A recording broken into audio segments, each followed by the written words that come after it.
জোর করে মেয়েরে বিয়ে দিয়ে দিয়েছেন, জোর করে বিয়ে দিয়ে দিয়েছেন। এখন এই মেয়ে সেখানে যাওয়ার পর 1-2 বছর পর মোবাইলে অন্য জায়গায় কথা বলা শুরু করছে। জোর করে বিয়ে দিয়েছেন, মেয়ের মতো নেন নাই। কথা হলো হুজুর মেয়ের মত নিতে হবে। হ্যাঁ, নিতেই তো হবে মেয়ের মত, বালেগা মেয়ের অবশ্যই মতামত নিতে হবে। আপনি মতামত না নিয়ে বিয়ে দিয়ে দিচ্ছেন, ঠিক না? এরকম একটা ঘটনা আমার নবীর যুগেও ঘটছে, চিন্তা করছেন? মত না নিয়ে বাবা জোর করে মেয়ের বিয়ে দিয়ে দিছে, এই ঘটনা নবীর যুগেও ঘটছে।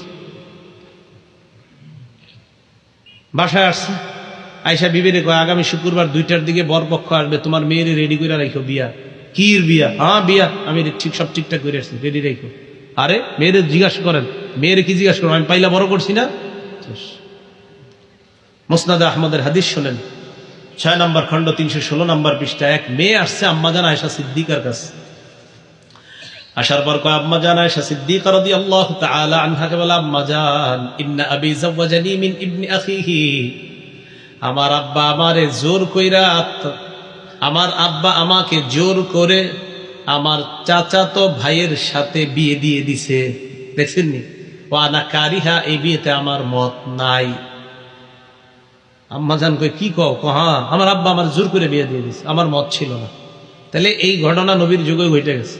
আম্মাজান আয়েশা সিদ্দিকা বলেন, ইজলিসি হাত্তা ইয়াতিয়া রাসূলুল্লাহ, অপেক্ষা করো আল্লাহ রাসূল আসা পর্যন্ত। নবীজি আসলেন, আসার পর আল্লাহ নবীকে জানানো হয়, ইয়া রাসূলুল্লাহ, এই মেয়েটাকে তার বাবা জোর করে তার চাচাতো ভাইয়ের সাথে বিয়ে দিয়ে দিছে।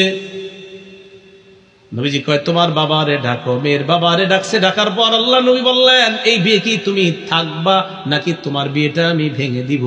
বিয়েতে তুমি থাকবা না বিয়ে ভেঙে দিব বলো? মেয়েটা কয়, ইয়া রাসূলুল্লাহ আজাসতুমা সোনা আবি, আমার বাবা আমারে যেখানে বিয়ে দিয়েছে এই বিয়েতে আমি অনুমোদন দিয়ে দিলাম, এই বিয়েটা আমি মেনে নিলাম। তো বিয়ে মেনে নিলে আসছো কেন? বিয়ে তো মেনেই নিছো, তো আসলা কেন? বিচার দেওয়ার জন্য। এবার মেয়েটা যেই কথাটা বললেন, সব গার্জিয়ান যারা আছেন, মেয়ের পিতা আছেন যারা এখনো মেয়ে বিয়ে দেন নাই, কথাটা লিখে রাখেন। মেয়েটা বললেন, ইয়া রাসূলুল্লাহ, কিয়ামত পর্যন্ত একটা আইন করে দেন, বিয়ের ক্ষেত্রে একটা মেয়ে যে অভিমত দেওয়ার অধিকার রাখে, এই অধিকার যেন প্রতিষ্ঠিত হয়ে যায়। এই জন্য আমি আপনার কাছে আসলাম, এই আইনটা আপনার মাধ্যমে যেন দুনিয়ায় চালু হয়ে যায়। হুজুর, মেয়ে যে অভিমত দিতে পারে এই আইনটা চালু করে দেন। নবী আইন চালু করে দিলেন, একটা মেয়ের তারও অভিমত নিতে হবে বিয়ের ক্ষেত্রে। জোর করে বিয়ে দেন না, বিপদে পড়বেন। পরে 5 বছর পরে এসে বলবে, আব্বা এখানে থাকবো না আমি। কেন? আমার কলেজ জীবনের এক বন্ধু ছিল, তার সাথে আমার সম্পর্ক হচ্ছে।